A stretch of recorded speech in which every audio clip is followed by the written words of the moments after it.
खड़ा जबर खड़ी से उल्टा पेश को इस तरह याद करना है। बोलो खड़ा जबर खड़ी से उल्टा पेश खड़ा जबर ऊपर खड़ी से नीचे उल्टा पेश ऊपर खड़ा जबर खड़ी से उल्टा पेश को मद्दह कहते हैं। मद्दह को एक अलिफ के बराबर खींच कर पढ़ेंगे। खड़ा जबर अलिफ मद्दह का काम करता है।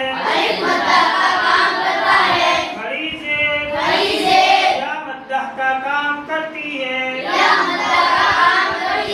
उल्टा पेश वाव मद्दह का काम करता है।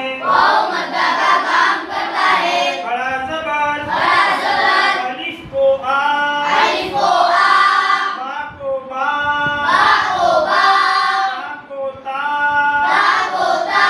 बनाने के लिए आता है। खड़ी से अलिफ को ई बा को बी ता को ती बनाने के लिए आती है।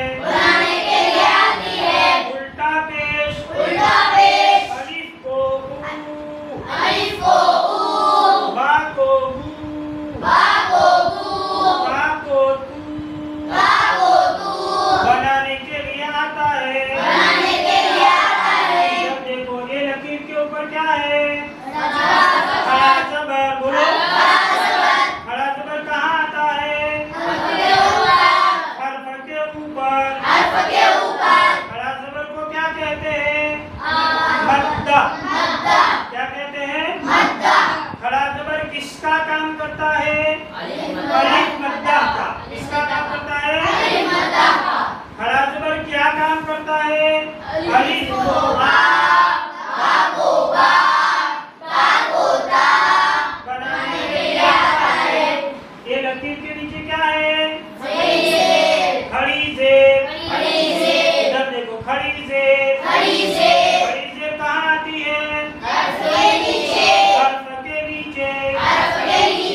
खड़ी से को क्या कहते हैं? मद्दह। क्या कहते हैं? खड़ी से किसका काम करती है? या मद्दह का। किसका काम करती है? खड़ी से क्या काम करती है? अलिफ को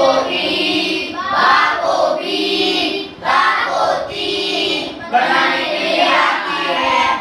ये क्या है लकीर के ऊपर? उल्टा पेश। उल्टा पेश कहाँ आता है? हर्फ के ऊपर। उल्टा पेश को क्या कहते हैं? मद्दह। क्या कहते हैं? उल्टा पेश किसका काम करता है? वाव मद्दह का। उल्टा पेश क्या काम करता है?